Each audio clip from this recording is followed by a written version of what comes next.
नमस्कार। आर के त्यागी गाजियाबाद NCR दिल्ली ओम सच्ची जनवाणी चैनल पर आपका स्वागत है।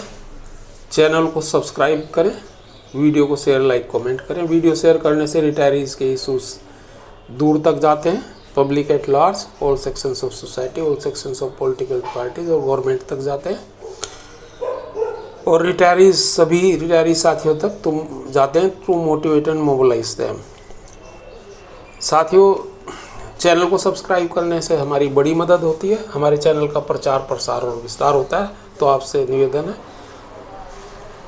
चैनल को सब्सक्राइब अवश्य कर लें जिन्होंने ना किया हो, और जो अन्य साथियों से भी इसे सब्सक्राइब कराएं।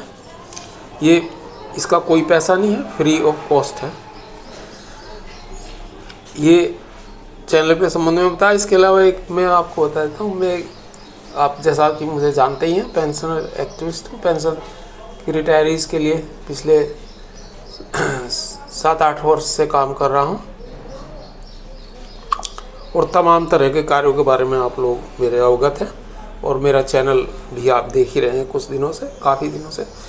तो मेरा ये है कि आपसे ये निवेदन है कि अगर आप हमारे काम से संतुष्ट हैं, आपको हमारा काम अच्छा लगता है और मेरे चैनल को प्रमोट आप करना चाहते हैं तो, और आपको पसंद है तो आप आर्थिक सहयोग कर सकते हैं।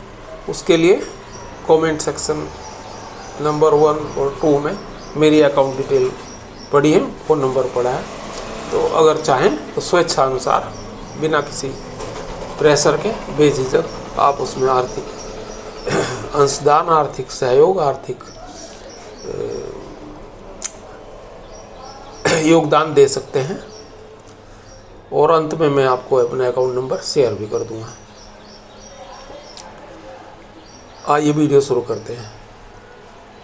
काम अधिकारी का दाम बाबू का। तो राय है कि एरियर का 4% लेवी दो। ये है UFBU एंड और उनके घटक दलों का प्रोग्राम। जबरिया वसूली है, कर्मचारी लेवी देंगे, काम अफसर का है तो दाम अफसर को दो। किस लेवी किस बात का? सरकार ने वेतन बढ़ाया, यूनियनों ने तो काम का बोझ बढ़ाया, फिर भी लेवी। ये क्या है लेवी? और सरकार ने इन्हें प्रेशराइज किया और इनको हिट किया तो वेज रिवीजन पर सहमति दिसंबर 2023 तक हो गई और ये इन्हें गवर्नमेंट ने ज़बरदस्ती दिया है। लेकिन फाइनल समझौते के लिए इन्होंने 180 दिन मतलब 6 महीने का समय ले लिया और सरकार ने दोबारा हिट बैक किया, प्रेशराइज किया। तो अंतिम समझौता 90 दिनों में 8/3/2024 को हुआ। क्या यह सच नहीं है और क्या यह काला सच नहीं है? सोचें, जो बैंक एम्प्लॉइज़ हैं, बैंक ऑफिसर्स हैं, ये ख़ास तौर से उनके लिए है।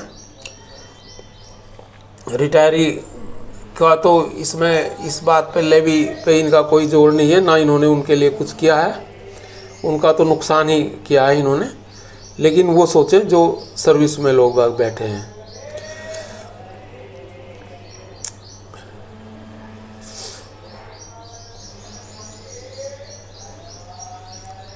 यूनियनों ने मांग पत्र 2022 में देने के बजाय 6 महीने देरी से 21/10/2022 को क्यों दिया?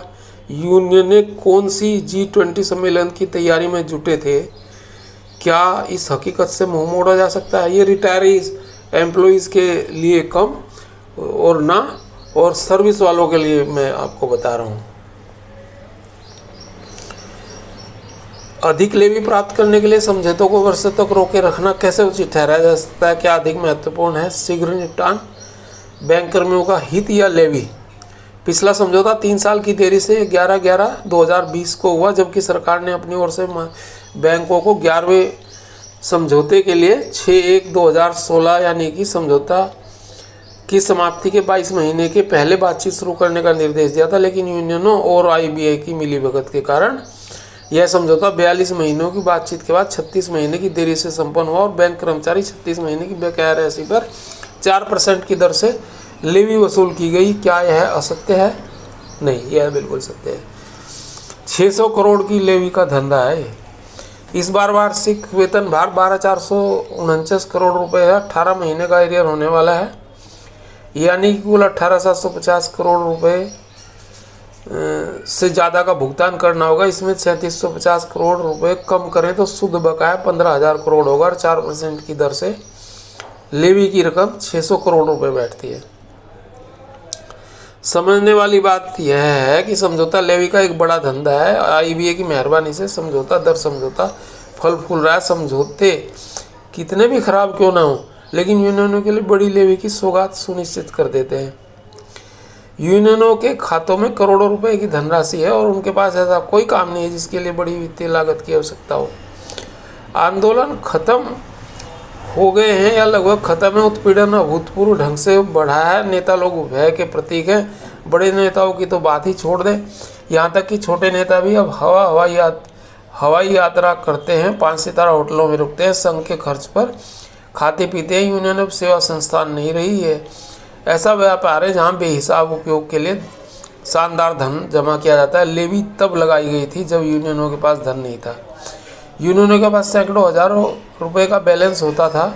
यूनियनों का मासिक चंदा 2 रुपये माह था। आज बैलेंस लाखों करोड़ों में और हर महीने प्रति सदस्य 100-200 रुपये का सब्सक्रिप्शन आता है। सदस्यता शुल्क और लेवी का उपयोग संगठन के काम के बजाय नेताओं के जश्न और महिमा मंडन के लिए किया जा रहा है। खुजली वाले कुत्तों को यूनियन का पैसा जा रहा है। ये हार्ड फैक्ट है और लिखना और बोलना नहीं चाहिए, लेकिन जिसने भी मुझे लिख के दिया है ये उन्होंने एक हार्ड फैक्ट लिखा है। ये शुक्ला जी ने प्रयाग से लिखा है। यूनियन के धन का उपयोग हमास जैसे आतंकवादी संगठनों को वित्त पोषित करने के लिए किया जा रहा है।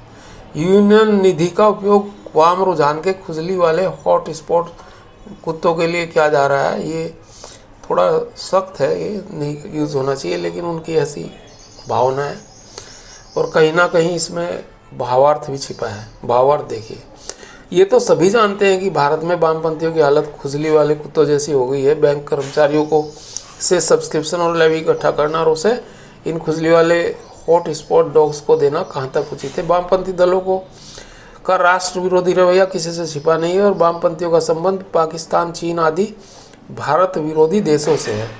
सभी कट्टरपंथी माओवादी और नक्सलियों का संरक्षण प्राप्त है और ये आतंकवाद और आतंकवादियों को बढ़ावा और संरक्षण देते हैं। मजदूरों से पैसा इकट्ठा करना और इस देश विरोधी ताकतों को फंडिंग करना कुछ बैंक यूनियनों का काम है। बैंक कर्मी सच्चे देशभक्त हैं, आर्थिक मोर्चे के सिपाही हैं। बैंक कर्मचारी चाहे वे किसी भी कैडर के हों, एक ईमानदार और देशभक्त समुदाय। उन्होंने सार्वजनिक बैंकों के माध्यम से देश के आम आदमी और किसानों, मजदूरों, व्यापार, उद्योगों और व्यवसायों को बढ़ावा दिया और लोगों की आर्थिक उत्थान में अतुलनीय योगदान दिया है। आज भी बैंककर्मी पूरी ईमानदारी, कड़ी मेहनत और समर्पण के साथ लगातार दृढ़ निश्चय और समर्पण के साथ भारत को दुनिया की तीसरी महान अर्थव्यवस्था बनाने और 2047 तक भारत को विकसित देशों की कतार में खड़ा करने के लिए काम कर रहे हैं। किसी भी चीज़ की अति भयानक होती है। अधिक धन समाज में अपराध, अनैतिक प्रवृत्तियों को जन्म देता है और यूनियनों में जमा हुई कुछ संपत्ति ने नेताओं को लालची, स्वार्थी और भ्रष्ट बना दिया है। प्रभावशाली नेता प्रबंधन के एजेंट बन गए हैं। इन यूनियन के पूर्व पदाधिकारी नेताओं को फिक्सर कहते हैं और यह अलग बात है कि जब वे फिक्सरों के साथ थे तो उन्होंने अपना मुंह नहीं खोलना चाहिए था उन्हें। आज मासिक, लेकिन प्रेशर एंड पुल्स इतने होते हैं कि खोल नहीं पाते, ये भी एक बात है। आज मासिक सदस्यता की राशि अपने आप में एक बहुत बड़ी राशि है। प्रबंधन के साथ सभी बैठकों का खर्च संबंधित बैंकों द्वारा वहन किया जाता है। जब कभी कभार मिलन बैठ के आयोजित की जाती हैं तो आयोजक पूरा खर्च वहन करता है। ग्राहकों से पैसे भी वसूले जाते हैं और अब यूनियन के पास कोई काम नहीं है और पैसा इतना है कि बिना सदस्यता शुल्क के भी दशकों तक काम चला सकते हैं, तो कोई लेवी नहीं होनी चाहिए। बैंक कर्मचारियों को राष्ट्र विरोधी वामपंथी यूनियन को छोड़ना होगा। हम गोरखपुर में पुतले जलाने वाले और यूनियन छोड़ने वालों का स्वागत करते हैं और बैंक कर्मी इसे ज़रूर नोट करें और उन यूनियन से जुड़े जो राष्ट्र लोगों और बैंकमैन के साथ खड़ी हैं उनसे जुड़े। और बैंककर्मी वास्तव में राष्ट्र के वित्तीय मोर्चे के देशभक्त सैनिक हैं। जयंत शुक्ला, प्रयागवाणी प्रयाग। ये बहुत ही सटीक इन्होंने लिखा है और ये बिल्कुल सही बात है। उन्हें ऐसी यूनियनों से जुड़ना चाहिए और छोड़ना चाहिए इन यूनियनों का साथ। नमन साथियों, अंत में आपसे फिर एक बार पुनः आग्रह करता हूं, अगर आपको अच्छा लग रहा है तो आप इसे सब्सक्राइब करें चैनल को और वीडियो को शेयर करें। और आपको हमारा काम पसंद है, चैनल को प्रमोट करना चाहते हो, बैंक पेंशन एक्टिविस्ट का हमारा काम प्रमोट करना चाहते हैं, तो आप आर्थिक अंशदान, आर्थिक सहयोग कर सकते हैं। आपको मेरा अकाउंट डिटेल इसी के कमेंट नंबर 1 या कमेंट नंबर 2 में डिटेल्स मिल जाएंगी अकाउंट्स की, फ़ोन नंबर वगैरह फिर भी एक बार मैं शेयर कर दे रहा हूँ आपको। राजेश कुमार त्यागी, RAJESHKUMARTYAGI, account number 3896687761, 3896687761। IFSC code CBIN0 285097, CBIN0 285097।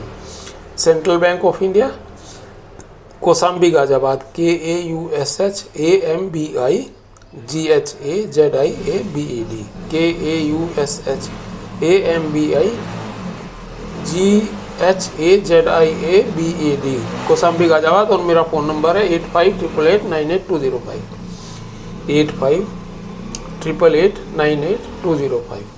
सभी लोगों को नमन। सभी लोग स्वस्थ संपन्न मंगलमय रहें सपरिवार। भारत माता की जय। वंदे मातरम। जय भारत। जय भारतीय समाज संस्कृति। जय सनातन समाज संस्कृति। ओम नमः शिवाय।